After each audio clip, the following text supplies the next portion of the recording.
C'est parti.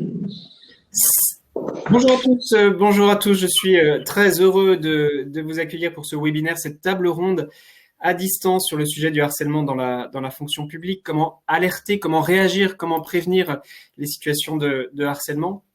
Je suis Sylvain Henry, rédacteur en chef du média Acteur Public, et j'aurai le plaisir de conduire les échanges ce matin avec nos invités. Je vous les présente dans un instant. Un événement proposé par Cali Social, organisé par Cali Social et Light Consultant, avec donc nos quatre invités. Philippe Nassier, président de Light Consultant. Je vous donne la parole dans un instant. Bonjour Philippe, merci d'être avec nous. En face de vous, Lorraine Carrère, avocate spécialiste de ces sujets, de ces problématiques-là. Vous êtes experte chez Seban et associée. Cécile Serowski, bonjour Cécile, psychosociologue et spécialiste des questions de harcèlement au travail. Vous êtes une experte de ces problématiques-là. Et Franck Chabaver, bonjour Franck, vous êtes chef du service juridique et des assurances du côté de Saint-Brieuc, Armor Agglomération. Je vous explique les règles du jeu, la possibilité que vous avez d'intervenir sur le chat dans un instant et le découpage, si je puis dire, de cette séquence. On est ensemble jusqu'à 11h45. Alors, ça débordera peut-être un petit peu, mais pas trop. Enfin, trois quarts d'heure d'échange. Mais pour lancer cet événement comme il se doit, je me tourne vers vous, Philippe Nassier. Je me tourne vers vous à distance. 600 personnes qui se sont inscrites. Philippe, je vous laisse accueillir nos invités comme il se doit. On vous écoute. Oui. Bonjour à tous, bienvenue dans cette discussion. Je suis très heureux de participer à cette discussion, bien évidemment. Elle a pris forme avec Camille Puech de Cali Social. On a évoqué le sujet, on a vu l'importance du sujet et on a décidé de mettre en place cette information afin de pouvoir protéger, afin de pouvoir repérer les cas particuliers et puis laisser la parole à tous véritablement pour rentrer dans cette démarche qui est ultra sensible, qui risque d'être très confidentielle et trop confidentielle aussi par moment. Et donc c'est la raison pour laquelle j'ai souhaité on a souhaité avec Camille réunir un certain nombre d'experts qui vont pouvoir apporter des solutions dans le repérage, dans la prévalence de ces situations. Merci beaucoup pour ce mot d'accueil, Philippe. Donc d'abord sur les règles du jeu entre guillemets, vous avez sur la droite de vos ordinateurs, de vos tablettes, un onglet de chat. Donc n'hésitez pas à nous relayer des témoignages, des questions. On va essayer de les prendre au fur et à mesure de la discussion. Je m'excuse d'avance, je ne pourrai pas tout relayer, mais cet échange sera disponible en replay. On essaiera d'y donner suite parce que c'est un événement, une problématique qu'on aborde assez peu malheureusement dans la fonction publique. Donc n'hésitez pas à témoigner, à réagir. J'essaierai tout au long de la discussion de prendre vos témoignages. Cet échange sera disponible en replay. On vous enverra, je vais y arriver, le replay dans la foulée que vous pourrez consulter jusqu'à la fin de l'année. Donc pour celles et ceux qui n'ont pas pu nous rejoindre ce matin, ils pourront voir le replay. Sur le fond, sur l'articulation, en préparant cet échange avec les intervenants de ce matin, on a réalisé que sur ces problématiques de harcèlement, au fond, il y avait des textes, des dispositifs, des enjeux qui étaient peut-être méconnus. Donc, posons-nous la question un petit peu des problématiques. Qu'est-ce que le harcèlement dans la fonction publique ? Vous allez voir, il y a peut-être des définitions, des approches un petit peu différentes. Donc, posons-nous cette question une vingtaine de minutes à peu près. Et puis, dans un deuxième temps, réfléchissons ensemble sur les solutions concrètes, les solutions opérationnelles. Qu'est-ce que doivent faire les managers publics? Quelles solutions, quelles réponses, quelles anticipations? Je me tourne encore une fois à distance et c'est l'intérêt aussi de ces échanges. On impacte un nombre important de personnes. C'est toujours plus compliqué en distanciel. Donc je me tourne à distance vers vous, Cécile, si vous voulez bien lancer l'échange, ou Lorraine peut-être. Lorraine, allez, allons-y. Lorraine Carrère, avocate spécialiste du sujet chez Seban et Associés. Comment vous pourriez définir ces enjeux de harcèlement? Quelle est votre approche du du harcèlement, Lorraine? Alors, je précise tout de suite qu'on a du plexiglas entre Philippe et moi, donc c'est pour ça qu'on n'a pas les masques. Nous, professionnellement, le harcèlement, il est apparu il y a une vingtaine d'années, en fait, puisqu'il est apparu dans les textes en 2001. Avant, on n'en parlait pas, et en tout cas, c'était pas sanctionné du tout. Donc, c'est uniquement depuis 2001, et c'est depuis 2001, c'est un flux de dossiers assez important devant les juridictions. Parce qu'il n'y a pas une bonne définition du harcèlement et que du coup, chacun y met un peu son passif, il met sa souffrance, il met ses difficultés et assez logiquement ne met pas en face la définition légale telle qu'elle a été interprétée par les juges jusque-là. Donc c'est un contentieux important qui révèle une souffrance au travail et puis qui révèle une société qui va pas forcément bien et où les rapports se tendent, mais principalement au travail. Donc c'est pour ça qu'aujourd'hui, on a beaucoup de retours sur des agents qui s'estiment harcelés parce qu'ils ont été mal évalués, parce qu'ils n'ont pas l'affectation qu'ils voudraient, parce que leur chef leur parle mal. Il y a 15 000 possibilités qui ne correspondent pas toutes à la définition du harcèlement en réalité. Et puis de l'autre côté, on a des encadrants qui, eux, sont un peu en difficulté parce qu'ils n'ont pas été formés et ils savent pas, et le management s'est pas frappé au coin du bon sens, en fait. Donc, ils pensent bien faire et ils font pas bien, ils n'ont pas été formés. Et du coup, en réalité, et je suppose qu'on verra ça après, il y a un peu une souffrance des deux côtés, du manager qui sait pas comment faire, et puis de l'agent qui, lui, est en difficulté. On va l'aborder effectivement. L'idée ce matin, c'est de donner aussi des clés, des réponses à mettre en œuvre. Cécile Serobski, votre approche est celle de la psychosociologue spécialiste de ces questions de harcèlement que vous êtes. Quand Lorraine dit au fond, il y a peut-être une méconnaissance de ces problématiques-là et les uns et les autres ont une définition, une appréhension différente. Vous êtes d'accord? Quel est votre sentiment à vous? Oui, totalement. Alors moi, j'ai pu constater que grâce à #MeToo en France et Balance ton port, il y a une libération de la parole au sujet du harcèlement sexuel au travail. Il y a des hashtags qui commencent à se faire également sur le harcèlement moral au travail. Pardon, parce que juste au moment où je parle, il y a une alarme qui retentit. Donc j'espère que vous l'entendez pas. Je suis vraiment désolée pour ça. À peine, allez-y. C'est les conditions du direct. Petit à petit, il s'opère une conscience collective sur le fait que on est tous concernés et on peut tous un jour être victime ou témoin de harcèlement. Maintenant, il y a parfois un amalgame, comme a pu préciser Lorraine. On n'a pas forcément la définition, c'est sur du ressenti. Donc, on ne sait pas forcément si c'est du harcèlement ou pas. Et les gens se retrouvent dans une espèce d'insécurité, que ce soit en tant que victime ou dit harceleur, en tant que manager qui n'a peut-être pas les bonnes pratiques. Et puis, j'ai également pu constater quand même que ces derniers mois, la crise sanitaire et le premier confinement qui nous a forcés à travailler chez nous a permis pour certains de prendre de la distance avec leur harceleur ou à prendre conscience de ce qu'ils vivaient au quotidien en allant travailler. C'est pour ça qu'au sortir du premier confinement, nous avons été très sollicités par téléphone en soutien aussi, que ce soit dans le secteur privé ou public, pour réaliser des enquêtes afin de faire cesser ces agissements. J'y reviendrai par la suite, mais le harcèlement a de forts impacts sur la santé des individus et peut entraîner des vraies situations de stress et de souffrance au travail. Et je constate que l'on soit victime ou témoin ou manager, il y a un réel sentiment d'impuissance qui apparaît. Et la majorité du temps, on ne sait pas qui alerter, quoi faire dans ces cas-là. Et c'est important que cela change, et c'est pour ça que c'est important qu'on soit là aujourd'hui pour en parler. Absolument. Pour conclure ce premier tour de table distanciel, Franck Chabaver, vous du côté de votre intercommunalité, vous portez finalement d'une certaine manière ce matin la parole des managers en prise, si je puis dire. C'est un constat aussi que vous partagez, le fait qu'il n'y a pas de définition, enfin que les uns et les autres n'ont pas la même approche, la même définition, mais qu'il y a une réalité. Ce que dit très bien Cécile, il y a une situation, il y a un mal-être, ces enjeux de qualité de vie au travail montent assez fort depuis quelques années. C'est aussi votre constat. Quel est votre sentiment, votre regard à vous, Franck? Oui, mais j'ai essayé de différencier le mal-être du harcèlement réel. Oui, absolument. Et souvent, ce mal-être se résout avec patience et longueur de temps, mais par l'écoute et les techniques de management classiques. Après, effectivement, il peut y avoir des réelles situations de management, d'harcèlement, où là, ça nécessite de mettre en place ce qu'on abordera dans le sujet de cette conversation. Mais effectivement, il y a beaucoup d'appréhension des agents et de mal-être au travail qui se traduisent formellement dans leurs paroles par du harcèlement, mais qui en fait, ni juridiquement, ni finalement dans les faits, n'en sont réellement. Oui. Et donc, notre rôle en tant que manager, c'est de faire la part des choses et de veiller à ce que tout le monde aille ensemble dans le sens de la collectivité.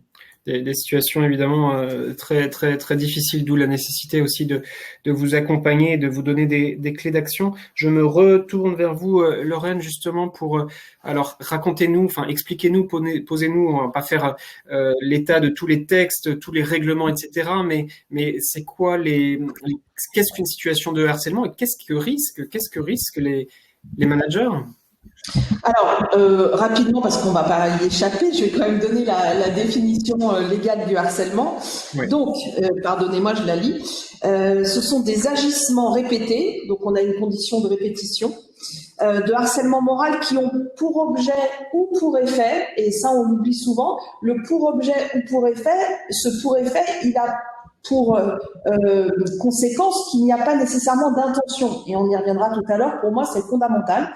Donc qui ont pour objet ou pour effet une dégradation des conditions de travail. Donc c'est un autre élément, la dégradation des conditions de travail, qui est susceptible de porter atteinte à ses droits ou à sa dignité, d'altérer sa santé physique ou mentale ou de compromettre son avenir professionnel. Donc, c'est une définition qui est propre à la fonction publique, elle est dans le statut des fonctionnaires, dans le titre 1, mais c'est exactement la même qui existe en privé et qui existe au pénal. Donc, c'est une définition sur laquelle il y a un consensus. Maintenant, ce qui est intéressant de voir, c'est que, comme je vous l'ai dit, cette définition, elle date de 2001, elle a été interprétée par les juges tribunal administratif, cour administrative d'appel et conseil d'État pour les fonctionnaires et par la Cour de cassation pour les salariés. Et donc, il y a une interprétation qui est donnée par ces textes. Évidemment, il n'y a pas tout dans une définition, c'est impossible. Et dans cette interprétation, ce qui est essentiel, mais vraiment à retenir, c'est que le harcèlement ne nécessite pas une intention de nuire. C'est-à-dire que souvent, l'agent va vous dire « mon chef est une émanation de l'enfer ». En fait, il m'en veut à moi, personnellement. C'est un homme qui me veut ou une femme qui me veut du mal. C'est pas du tout, en réalité, ce que dit la loi. La loi vous dit pour objet, donc effectivement, vous avez sûrement des sadiques qui veulent du mal, mais en réalité, c'est une mini proportion. En revanche, vous avez des gens qui ne savent pas comment faire et qui vont mettre leur agent en difficulté parce qu'ils gèrent mal, pas par intention, mais parce qu'ils ne savent pas comment faire, qu'ils n'y prêtent pas suffisamment d'attention et qui n'ont pas les outils en réalité pour régler cette solution. Donc, il faut bien partir du principe que l'intention n'est pas nécessaire. C'est pas forcément quelqu'un, passez-moi l'expression enfantine, de méchant. C'est pas le sujet. C'est quelqu'un qui ne sait pas comment faire et qui fait mal et qui du coup va faire du mal. Donc ça, c'est important dans la définition. Sur la deuxième partie, sur les risques, vous avez deux types de risques. Vous avez d'une part un risque pénal parce que l'agent immédiatement va dire je vais porter plainte pour harcèlement. Ce qu'il faut savoir, c'est qu'évidemment ça existe, c'est pas le sujet, mais c'est très très très rarement reconnu parce que le juge pénal l'accepte et il met une exception très restreinte. Ouais. En réalité, le risque il est du deuxième ordre, c'est un risque disciplinaire, c'est-à-dire qu'une fois que le harcèlement moral est dénoncé, qu'une enquête administrative est menée, qu'il est établi, donc on a démontré qu'il y a harcèlement moral, encore une fois, pas nécessairement l'intention, mais des actes maladroits qui ont mis l'agent en souffrance, l'employeur doit agir. Et évidemment que la première de ces actions, ça va être la discipline. Oui. Donc on voit arriver aujourd'hui des décisions de sanctions disciplinaires pour harcèlement moral et sexuel. Alors évidemment, harcèlement sexuel, on a une intention qui est requise avant, mais on voit arriver des décisions disciplinaires. Et puis pour le manager concerné. Et puis le troisième risque, c'est un risque d'image, on va pas se leurrer. Je veux dire, un agent qui aura eu à plusieurs reprises des accusations de harcèlement moral, il y a un moment, ça va se savoir. Et particulièrement pour la fonction publique territoriale, on est un petit milieu, tout le monde se connaît. Donc il y a un moment, la femme ou l'homme qui aura déjà eu plusieurs dossiers de harcèlement moral à son actif va avoir des difficultés à être recruté, à retrouver ailleurs. Donc il y a principalement là, pour le manager lui-même, il y a ces trois risques. Merci pour cet éclairage. J'espère que vous avez très bien répondu, Lorraine, à la question de Madame Virginie qui demandait peut-on avoir la réelle définition du harcèlement au travail. continuez à poser vos questions dans le chat. J'essaye de les relayer au maximum. Franck Chabaver, ça vous parle évidemment cet éclairage de Laurence. Ça fait écho à vos pratiques, à vos approches managériales. Quand on dit il est aussi question au-delà des textes, qui parfois, enfin des procédures, c'est une des réactions d'ailleurs dans le chat où la procédure peut être extrêmement complexe. Il y a aussi cet enjeu d'attractivité et de la carrière de la personne, du manager qui peut être concerné. Donc, il faut faire très très attention. Oui. Pour ma part, à titre d'exemple, il y a une personne qui avait été victime de harcèlement et que j'ai eu à encadrer. Et en fait, ça ne m'a été révélé qu'après. Et donc, j'ai mieux compris en discutant avec son ancienne équipe quels étaient les soucis de cette personne. Et on a essayé de l'accompagner pour qu'elle se reconstruise avec, alors, tant au sein de l'équipe qu'avec des psychologues du travail pour qu'elle se reconstruise dans le milieu du travail. Ouais. Et effectivement, c'était des actes qui dataient de quelques années auparavant. Ça veut dire, Cécile, en rebond, que la parole est difficile, enfin, pour les personnes qui se sentent victimes, s'expriment, enfin, en général, elles le gardent pour elles, hein, toujours dans cet état des lieux de la situation, mais les personnes réagissent. Comment elles réagissent au fond? J'aurais une petite nuance, la parole est difficile, certes, mais elle est surtout difficile à appréhender. C'est-à-dire que la personne, effectivement, a des difficultés à parler, mais nous-mêmes, en tant que manager, quand on n'est pas sensibilisé, alors parce que je parle de quelque chose qui s'est déroulé il y a 10 ans, par exemple, Oui. On n'avait pas les outils qu'on a aujourd'hui et parfois on a du mal à appréhender quelle réponse on peut apporter à ce genre de mal-être.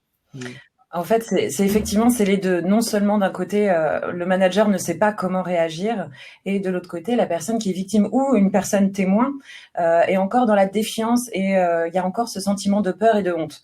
Donc, elle va pas oser en parler parce que surtout, il y a cette défiance vis-à-vis des finalités, vis-à-vis de la direction. Elle va se dire que quoi qu'il arrive, de toute façon, même si j'en parle, la personne, le dit harceleur, ne sera pas puni, il n'y aura pas des répercussions qui vont être faites contre lui, mais contre moi. Donc c'est encore un sujet tabou, même si on en parle de plus en plus du harcèlement, ça reste encore un sujet tabou et il faut essayer au maximum de sensibiliser les personnes sur cette question et de former les managers sur comment faire quand on a une personne qui vient nous voir dans notre bureau ou qui nous appelle pour nous dire qu'elle est victime ou témoin de faits de harcèlement qui soient moral ou sexuel.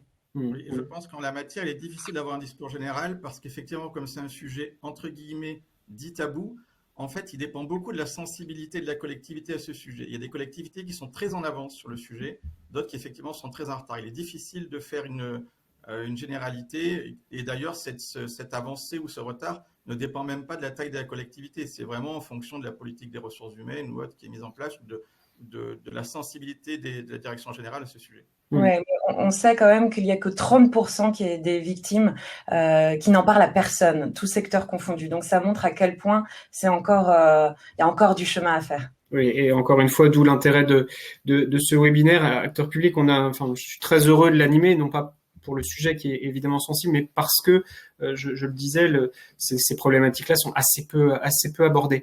Le temps passe vite, je me tourne vers le chat et du coup, peut-être Lorraine, vous pouvez répondre à quelques questions. Pourriez-vous, donc Madame Catherine qui nous dit, pourriez-vous aborder la notion de gestion de l'anonymat et de la confidentialité dans la procédure de prise en compte des signalements de harcèlement? Donc un mot sur, si vous voulez bien, sur ces enjeux de confidentialité et une question de Monsieur Fabrice. On parle des responsabilités du manager. Il soulève, comme d'autres dans le chat, la question du harcèlement commis par l'exécutif, le maire, l'élu, le délégué au personnel. Donc deux questions différentes, mais peut-être. Alors, je crois que c'est Franck qui voulait intervenir sur la question de la confidentialité, non? Oui, alors je peux donner des éléments plus techniques. Effectivement, c'est un sujet qui a été abordé notamment lorsqu'on a présenté notre procédure devant le comité technique. En fait, nous, on utilise un outil informatique, une application, signalement.net, qui est validée par le délégué de la protection des données personnelles. On a fait une analyse d'impact sur la protection des données personnelles qui fait près de 50 ou 60 pages de mémoire qui justement a été validée par le délégué de la protection des données pour s'assurer que les données personnelles étaient bien préservées. De la même façon, les personnes qui accèdent à ce dispositif ont des codes qui sont validés par le référent de ce dispositif, donc moi-même en l'occurrence. pour éviter que les dossiers soient divulgués. Et de la même façon, on travaille tant nous au service juridique qu'avec mes collègues des ressources humaines, avec des personnes qui ont l'habitude du secret professionnel, du secret partagé, et qui donc ont l'habitude de manier des données sensibles et qui connaissent les enjeux tant juridiques que psychologiques que peuvent engendrer la révélation de ces données. Donc, on est entre professionnels, du coup, on fait très attention à ne pas révéler et on prend toutes les mesures techniques nécessaires pour éviter que les données soient diffusées, bien évidemment. C'est évidemment essentiel de le dire, de le rappeler quand il y a une procédure ou quand il y a un enjeu qui se pose pour vous. L'anonymat, la confidentialité, ce sont des principes de base, c'est nécessaire. Oui, alors moi je mettrais juste un bémol, c'est que ce sont des principes de base initialement. C'est-à-dire que naturellement, une fois que la procédure va se dérouler et que des sanctions par exemple doivent être prises, évidemment que la personne contre laquelle la procédure va s'organiser, on va dire la harceleuse, elle a le droit, et c'est normal, de savoir ce qu'on lui reproche et qui lui reproche. Il est impossible sinon qu'elle se défende. Je veux dire, on n'est pas dans un système où à partir du moment où on dit une telle m'a harcelée, une telle est condamnée. Ça marche pas comme ça. Heureusement, il y a quand même un droit de se défendre et d'expliquer. Donc, à partir de ce moment-là, il n'y a plus de confidentialité, on va être clair. C'est machin qui a dit que tel jour, tel fait, telle chose, notation, etc. Et à partir de là, la personne doit pouvoir se défendre, elle en aura connaissance, il faut être tout à fait clair. Et d'ailleurs, on a une jurisprudence très récente du Conseil d'État qui vient dire que dans le cadre d'une enquête administrative, on doit communiquer, y compris les attestations, ce qu'on ne faisait pas jusqu'à présent. Donc ça, c'est intéressant.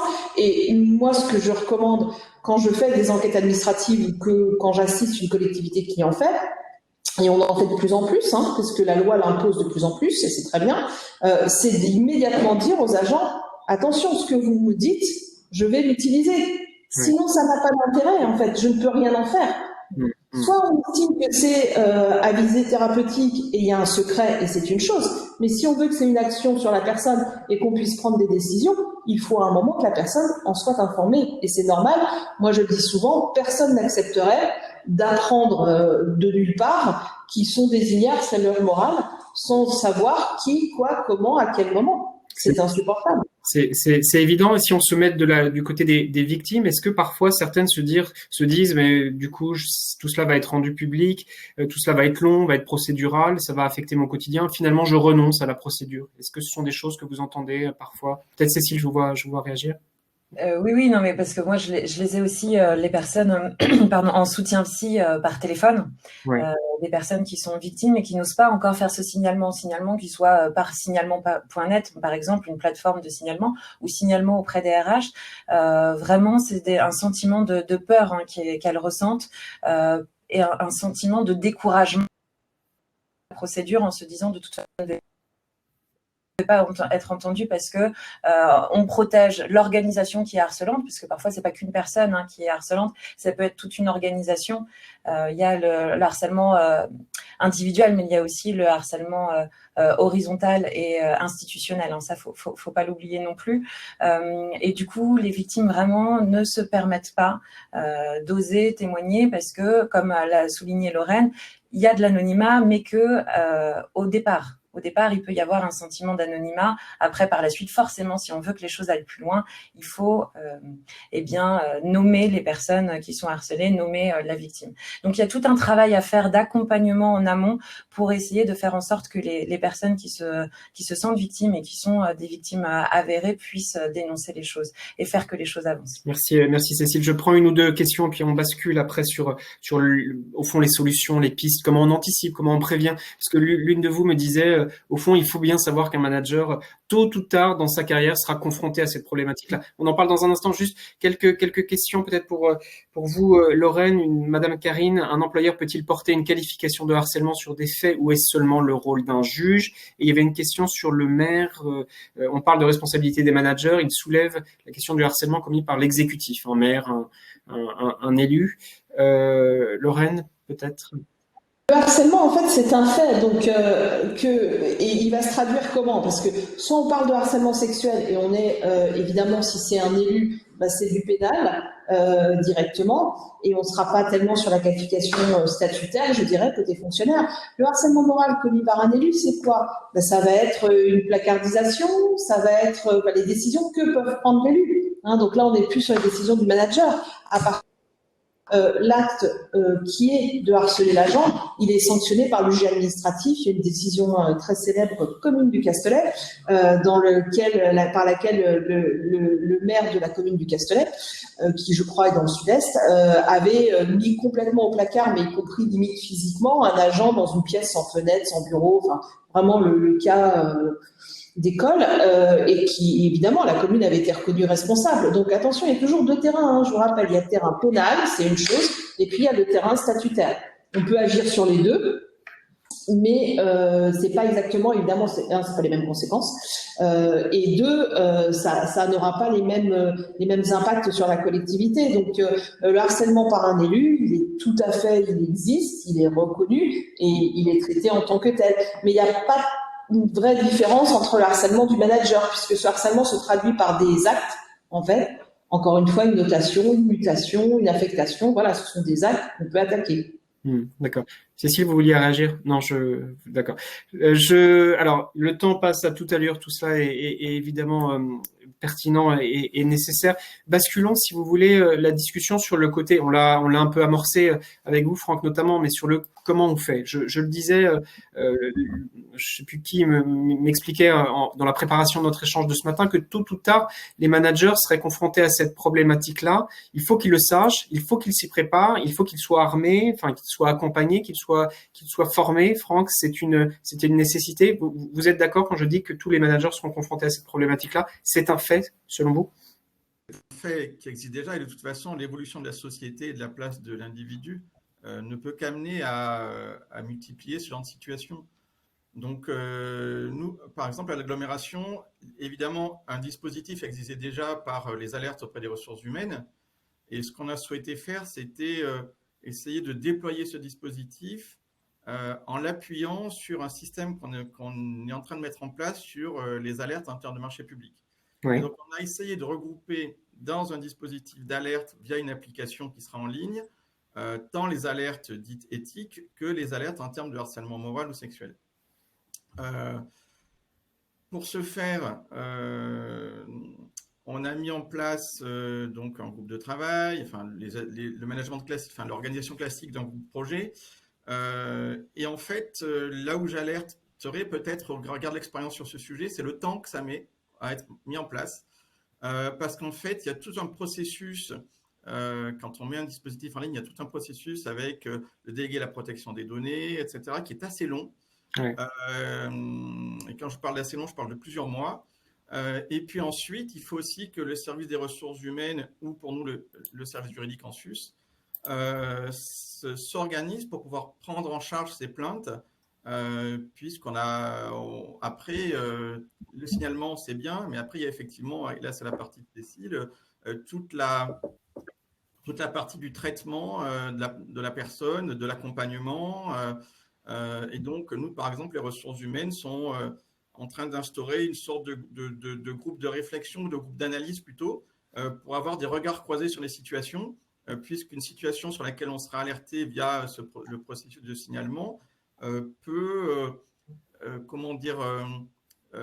croiser des situations qui sont déjà connues des ressources humaines, qui étaient peut-être en veille ou pour lesquelles on pensait que la situation était réglée, et en fait, à nouveau, ça revient au jour. Et donc, c'est pour ça qu'on veillera à avoir des regards croisés, puisque nous, on a une procédure qui nous oblige à traiter le signalement dans les délais impartis par la loi, donc qui sont de 3 mois à partir du moment où on a été alerté, et on a 3 mois pour expliquer à la personne ce qui a été mis en place par la collectivité. Mais pour autant, le traitement ensuite de la personne, l'accompagnement de la personne peut être beaucoup plus long. Et donc, on essaie, nous, on se considère que comme une porte d'entrée. Et pour nous, le travail le plus important, c'est ce qui va être fait après par les psychologues du travail, les ressources humaines, pour vraiment permettre à la personne de s'insérer au mieux dans son milieu de travail. Donc, identifier, savoir j'allais dire documenter, peut-être pas, mais enfin, bien identifier, faire remonter et partager les approches. Et puis, Cécile, faire un accompagnement, prévoir peut-être dans les structures RH, qui ait une expertise sur ces problématiques-là, qui ait un accompagnement dédié, que ça fasse partie de l'approche peut-être managériale, je sais pas comment on peut dire, mais en tout cas que ce soit prévu.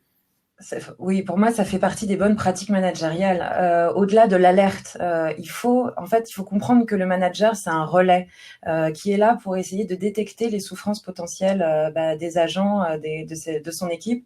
Donc, l'idée, c'est de vraiment déjà être formé sur les risques psychosociaux en règle générale, et puis formé sur le harcèlement, formé sur comment on accompagne une personne qui est victime, quelle écoute, développer l'écoute active, comment je peux faire pour identifier aussi les signes faibles chez cette personne, et puis comment je relais et vers qui je me tourne. Est-ce que je me tourne que vers les RH? Eh ben non, je peux aussi me tourner vers le service de santé, vers les lignes d'écoute. Par exemple, les ministères sociaux en ce moment, on les accompagne justement pour leur soutien psychologique de leurs agents, mais c'est aussi pour les managers. Ça, faut pas l'oublier que quand il y a des lignes d'écoute qui sont mises en place, vous pouvez, vous, en tant que manager, contacter pour essayer d'avoir des conseils, pour avoir des clés au niveau des actions à mettre en œuvre par rapport à ça. Pour moi, ça me paraît vraiment primordial de sensibiliser tous les collaborateurs sur ces thématiques, mais vraiment de former les managers sur les pratiques managériales, parce que comme l'a souligné Lorraine, ce n'est pas l'intentionnel qui prime, mais ce que l'on subit. Donc, on peut être accusé alors qu'on n'avait pas l'intention de nuire. Peut-être, reprenons. Lorraine, je vous donne la parole, je vous vois. Répondez, je vous en prie, et puis je vous poserai la question. Au fond, j'aurais dû la poser avant, mais je suis manager, je suis dans cette situation. Qu'est-ce que je fais très concrètement? Mais allez-y, Lorraine, on vous écoute. Juste, je voulais donner un exemple, exactement ce que disait Cécile. Par exemple, un manager qui est en difficulté avec un agent. Oui. On va dire vulgairement, mais le courant ne passe pas. Donc, il n'arrive pas à se faire entendre, l'agent se braque, et du coup, on a une situation... et le manager, en voyant ça, typiquement, mais vraiment je le vois assez souvent, se dit, bon, ça ne se passe pas bien avec cet agent, je lui veux pas de mal, c'est pas le sujet, mais j'y arrive pas, oui. Et il prend très mal tout ce que je lui dis, ben, je vais arrêter de lui parler. Ou je vais lui envoyer, du coup, je vais le faire que par écrit, parce qu'en plus, comme ça, je suis perchée, j'ai fait l'ordre par écrit où j'ai dit bonjour, merci, au revoir, et donc, on ne pourra pas m'accuser de harcèlement. Et ce faisant, en réalité, on recrée une pratique harcelante. Parce que l'agent va se sentir complètement ignoré, il n'aura plus aucun contact informel avec son manager, et là on retombe dans une situation de harcèlement. Alors que le manager, lui, croit de toute bonne foi avoir bien fait en arrêtant tout contact avec l'agent. Oui. Ouais, c'est ça surtout. Je me permets de rebondir. C'est vraiment si un manager a des difficultés dans sa pratique managériale, ce qui est totalement normal. Hein, faut pas, on n'est pas là pour juger quoi que ce soit. C'est totalement normal parce que c'est difficile de manager des hommes. C'est difficile. On peut pas s'entendre avec tout le monde. On peut pas réussir à manager tout le monde. Et du coup, je pense que vraiment le manager doit réussir à parler de ses difficultés et doit se sentir en confiance au-dessus de lui, au niveau de sa direction, au niveau de son manager à lui, pour essayer de demander un accompagnement de type coaching ou de conseil psy sur vraiment les bonnes pratiques managériales, sur les conflits qu'il peut y avoir, les relations interpersonnelles qui peuvent parfois être compliquées avec son équipe, pour essayer d'éviter au mieux que ce type de situation ne se crée. Ça veut dire, Franck, que donc on parle d'une approche managériale, une approche globale. Ça veut dire que tous les niveaux aussi d'une organisation, de votre organisation, doivent être sensibilisés à ces problématiques-là. Le top management aussi, c'est indispensable. Je vais réagir effectivement dans ce sens-là par rapport à ce que disait Cécile. Nous, par exemple, le projet est très fortement porté par la direction générale. On a sensibilisé les directeurs, on va sensibiliser les chefs de service d'ici peu. On a des notes de service en attente, l'attente que ce soit validé. On a vu les syndicats. On essaie vraiment de sensibiliser les cadres supérieurs, la direction générale, on va dire, sont sensibilisés et portent le projet.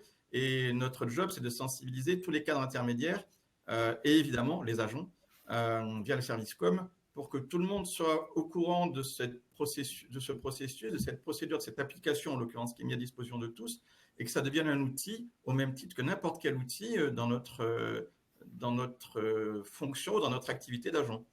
Ça veut dire, dès les recrutements, sur des missions RH, des missions managériales, ces problématiques doivent être abordées dans les recrutements. Ça veut dire qu'il doit y avoir des plans de formation. Ça veut dire, ce sont des choses très, très concrètes, Franck, hein, c'est ça? Ou Cécile, peut-être, je vous vois réagir.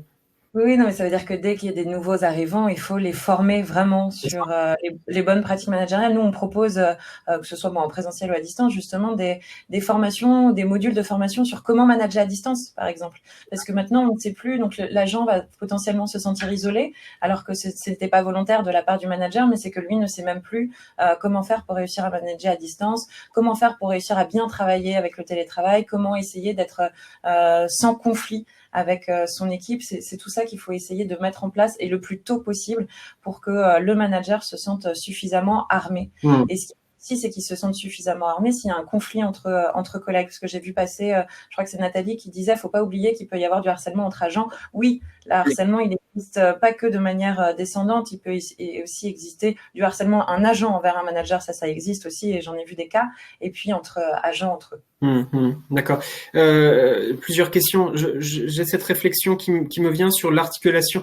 D'abord, pardon, sur le contexte. Est-ce que Cécile, est-ce que Lorraine, est-ce que Franck, vous faites le constat que ces problématiques qui sont mieux identifiées, vous avez rappelé Cécile le contexte sociétal, MeToo, etc.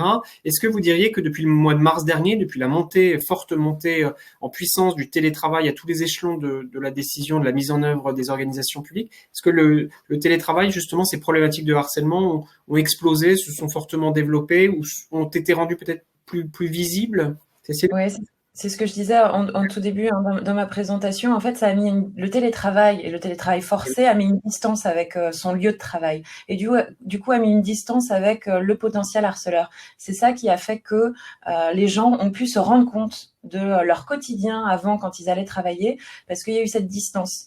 Parce que le harcèlement, qu'il soit sexuel ou moral, est parfois insidieux. On ne se rend pas tout à fait compte. C'est vraiment parfois au dernier moment qu'on comprend qu'on est harcelé. Et donc, nous, au sortir du premier confinement, on a eu beaucoup plus d'appels, que ce soit dans le privé ou dans le secteur public, pour faire des enquêtes, ou en tout cas pour intervenir ou accompagner les personnes victimes qui ne voulaient plus retourner au travail. Et puis, le télétravail a aussi isolé les personnes et a fait qu'ils avaient le sentiment que leur manager, par exemple, les placardisait parce qu'ils ne leur donnaient plus de mission. Donc, voilà, les rôles se sont aussi insérés à ce niveau-là. Nous, ce qu'on a entendu à la rédaction d'Acteurs Publics, les remontées qu'on a eues, les articles qu'on a faits, j'imagine que vous le constatez aussi, c'est que le collectif, l'articulation entre travail individuel et le collectif a été fortement bousculée, remise en question. Est-ce que dans un contexte comme celui-là, sur des problématiques-là, il faut travailler le collectif, il faut, on le disait Franck, que tous les échelons du haut jusqu'en bas de l'organisation soient sensibilisés, formés, accompagnés, que les messages passent, mais ça se joue aussi dans un service, ça se joue aussi dans un collectif? Oui, ça se joue énormément à l'échelle d'un service. Moi, par exemple, j'ai la chance d'avoir un service qui n'est pas grand.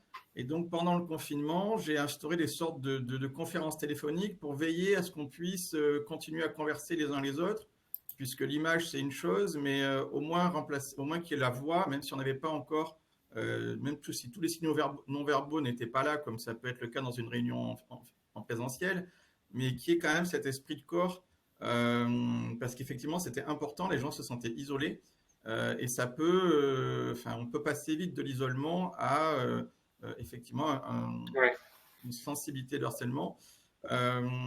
Après, sur le harcèlement en tant que tel, par rapport à votre première question, nous, de toute façon, les ressources humaines m'expliquent, en tout cas de ce qu'ils m'ont dit, donc là je parle sous leur contrôle, mais ils n'ont pas eu connaissance de davantage de situations. Ils ont connaissance de situations, entre guillemets, comme d'habitude, par la voie hiérarchique ou autre, mais le confinement n'a pas amenuisé ces alertes, ou au contraire ne les a pas accélérées. D'accord. Je vois toutes vos réactions dans le chat. Madame Claire, vous dites oui, le collectif, la solution est là. Monsieur Jean-Jacques, j'ai juste le début de votre nom de famille. C'est intéressant peut-être, Franck, vous pouvez réagir. Peut-on imaginer une démarche collective? Ça défile en même temps que je lis. Alors j'ai du mal, pardon. Peut-on imaginer une démarche collective complète et transparente du DGS en passant par l'encadrement N-1 et descendant par la DRH jusqu'aux agents, tous eux-mêmes, sur des enjeux de formation, de dialogue, d'échange pour aborder la question. Alors là, il est plus sur la question de risque. En gros, voilà, vous êtes d'accord. Il faut... C'est indispensable. C'est pas possible, c'est indispensable. On ne peut pas imaginer si on veut que la personne, pour reprendre ce qu'on disait au début, s'autorise à parler, il faut qu'elle se sente autorisée à parler. Donc, il faut que tous les cadres soient sensibilisés et que ça devient un axe de management comme les résultats à obtenir sur une activité ou autre. C'est un facteur parmi d'autres. Une approche globale. Cécile, je vous voyais réagir à la question. Non, mais tout le monde doit se montrer exemplaire. Il faut que ça vienne aussi d'en haut pour que ça redescende à tout le monde. Et l'importance du collectif, il est primordial. Ça a un impact quand on est victime, ça a un impact individuel et ça a un impact aussi sur le collectif. Donc, il est important que la personne ne reste pas isolée. Il est important que le groupe qui va potentiellement être moins solidaire arrive à le redevenir. Donc, pour ça, nous, on intervient en faisant des groupes de parole, des ateliers, mais c'est important aussi la co-construction. Co-construire des actions à mettre en place ensemble sur ces thématiques-là pour que tout le monde soit concerné, pour que tout le monde prenne conscience qu'il y ait vraiment une conscience collective et un partage de ces situations-là pour essayer de faire en sorte que justement il n'y en ait plus ou le moins possible. Lorraine Carrère, je me tourne vers vous. Alors peut-être une réaction à ce qu'on vient d'évoquer, puis je vous flécherai une ou deux questions. Peut-être vous vouliez réagir. Juste, je rebondissais sur ce qu'on disait tout à l'heure sur le harcèlement pendant l'isolement, pendant le télétravail. Nous, on a pu mener une enquête administrative où en fait un des agents, alors la collectivité avait organisé un maintien du lien avec toute une procédure de maintien du lien avec les agents qui n'étaient pas sur le terrain, qui étaient en télétravail, et parallèlement il nous a dit mais j'en peux plus, je reçois des mails à 22h, à 7h du matin, c'est insupportable et je me sens harcelée de ce fait. Donc voilà, c'est compliqué. C'est compliqué à mettre en œuvre. Il faut avoir des bonnes pratiques. Souvent, on a des chartes de déconnexion qui ont été adoptées préalablement, parce que le sujet charte de déconnexion, il date un petit peu maintenant, mais tout le monde ne les a pas adoptés, avec entre 20h et 8h du matin, pas de mail.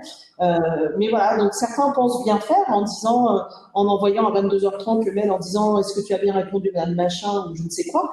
Et au final, c'est extrêmement mal pris. Et ça, je pense que ça l'est d'autant plus qu'on est en situation d'isolement, qu'on est en télétravail non-stop, et que du coup, ça a un impact si le seul lien qu'on a au final avec sa hiérarchie, avec ses collègues, ce sont ces mails, et qu'il n'y a rien d'autre, et qu'il n'y a pas de collectif, c'est là où on va arriver sur des pratiques harcelantes. Oui, je le précise, pour les managers, il est possible d'enregistrer ces mails et de les régler pour qu'ils, même si vous les écrivez tard, ils arrivent qu'à 7h ou à l'heure que vous voulez. C'est des petites options numériques, mais ça peut aussi aider. Lorraine, j'ai des questions plus pour vous, si vous voulez bien. Madame Christelle, le dispositif de signalement doit être mis en place depuis le 1er mai 2020. Que se passe-t-il s'il n'est pas mis en place? Qu'est-ce qui se passe pour lui?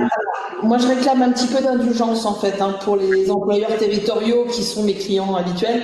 Mais voilà, on est quand même dans une crise en réalité. Les signalements sont peut-être pas encore partout mis en place. Je pense qu'il n'y a aucune difficulté sur le fait qu'ils vont l'être. Pour l'instant, du coup, on va rester pour les collectivités qui n'auraient pas eu encore le temps de le mettre en place parce qu'ils ont eu affaire à cette crise et à faire énormément de choses. On va remonter sur le système d'avant. Moi, je vous rappelle que même dans vos collectivités, vous avez des CHSCT, vous avez des délégués syndicaux aussi. Si vous ne pouvez pas faire appel à votre encadrement, vous avez un médecin du travail. Et on a vu avec la jurisprudence que le rôle du médecin du travail, il est fondamental. À partir du moment où le médecin du travail va signaler à la collectivité, à l'employeur, attention, on a un problème de mal-être au travail, dans une crèche, au hasard, dans une crèche, dans un gymnase, voilà, l'employeur doit prendre ça extrêmement au sérieux. Donc, si le dispositif n'a pas encore été mis en place, encore une fois, il date de mai, on a eu 2-3 sujets à traiter entre-temps, c'est pas grave, on peut utiliser d'autres voies et penser au CHSCT, vraiment. Une dame qui dit, Madame Claire, et lorsque, ça va trop vite ce chat, lorsque le mail envoyé à 19h30 provient de l'infirmière de prévention, plein de points d'interrogation. Voilà, la dame ne maîtrise pas encore l'onglet pour caler ces échanges. Une question sur vous y avez répondu, Lorraine, quel rôle du CHSCT, quel rôle des organisations syndicales dans l'analyse et le traitement des signalements de harcèlement? Ils sont là pour faciliter, ils sont là pour relier. Et puis, le CHSCT a un rôle d'enquête aussi. Le CHSCT mène des enquêtes. Moi, j'ai un dossier très récemment où c'est le CHSCT qui a été saisi d'une alerte. C'est le CHSCT qui a mis en place l'enquête. Donc, il y a déjà en réalité des outils qui ne sont peut-être pas très connus, qui sont peut-être pas très bien utilisés, mais des relais existent d'ores et déjà. La procédure qui est créée par le décret, elle va permettre, ce qu'expliquait Franck tout à l'heure, l'anonymisation dans un premier temps, le traitement des données, la bonne orientation des gens. Rappelez que en cas de harcèlement, on peut demander la protection fonctionnelle. Et l'avocate patronale que je suis vous dit qu'on peut la demander, mais c'est pas sûr qu'on l'ait. En fait, c'est quand même des conditions à la protection fonctionnelle. Mais très régulièrement dans mes dossiers, l'employeur accorde la protection fonctionnelle et à l'agent qui se plaint de harcèlement et au fonctionnaire encadrant qui n'a pas voulu harceler, qui s'est pas rendu compte et qui lui doit encaisser quand même une accusation qui est due. C'est pas évident de s'entendre dire qu'on harcèle. C'est pas facile, et je pense que Cécile pourra l'expliquer bien. Il y a un soutien psychologique des deux cas. Donc régulièrement, le conseil que je donne souvent à mes clients, c'est mais donner la protection fonctionnelle aux deux et engager du coaching, etc. Tout ce qu'on peut faire, mais donnez-le aux deux parce qu'il y a souffrance au final de part et d'autre. Oui, forcément, ça a un impact, alors notamment sur la victime, ça c'est évident, parce que ça peut entraîner de la nervosité, de l'anxiété, une baisse de l'estime de soi, un manque de vraiment de confiance, de culpabilité, et puis si ces symptômes ne sont pas pris en charge, ils peuvent empirer avec des angoisses, des insomnies, de la dépression et même des conduites addictives et j'en passe. Donc ça a vraiment un impact sur la victime, mais c'est vrai que nous on accompagne aussi les dits accusés, parce que parfois donc il y en a qui sont accusés à tort et quand bien même s'ils sont accusés à raison, ils sont en droit d'être accompagnés parce que ça a un impact aussi sur leur vie privée, sur leur vie professionnelle. Donc nous en tant que psychologue, on est là pour accompagner tout le monde. Ça marche. On joue les arrêts de jeu, là, il est 11h45. Je renvoie au livre blanc sur le harcèlement dans la fonction publique, co-rédigé par Cali Social et signalement.net. Le lien vous a été ou va vous être envoyé dans le chat.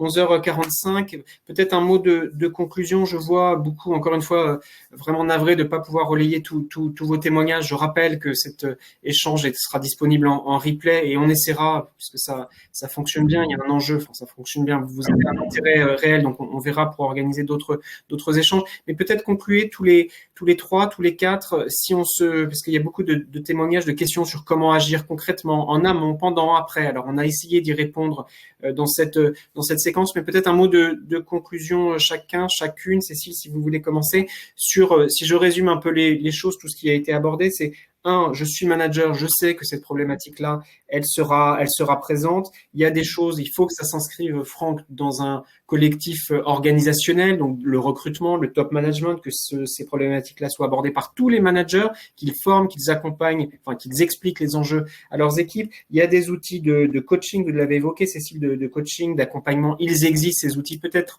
davantage les valoriser pour les top managers, les mettre en avant et s'en servir, peut-être les développer. C'est aussi un message ce matin qu'on peut adresser à nos décideurs publics, à la DGAFP, ces dispositifs, valorisons-les, mettons-les en lumière, cette articulation entre le collectif et l'individuel, ces enjeux aussi purement procédural, vous l'avez dit, Lorraine, ils sont nécessaires. Voilà, il y a des procédures, il y a un contexte sociétal qui aussi invite peut-être à libérer davantage la parole. Bon, bref, beaucoup de problématiques qu'on a évoquées, qui sont nécessaires, qu'on a essayé de mettre en musique, de mettre en œuvre ce matin. Quelle est votre conclusion à vous, Cécile, sur quels enjeux vous voulez insister pour les manageuses et les managers qui nous regardent, s'il y avait un message fort?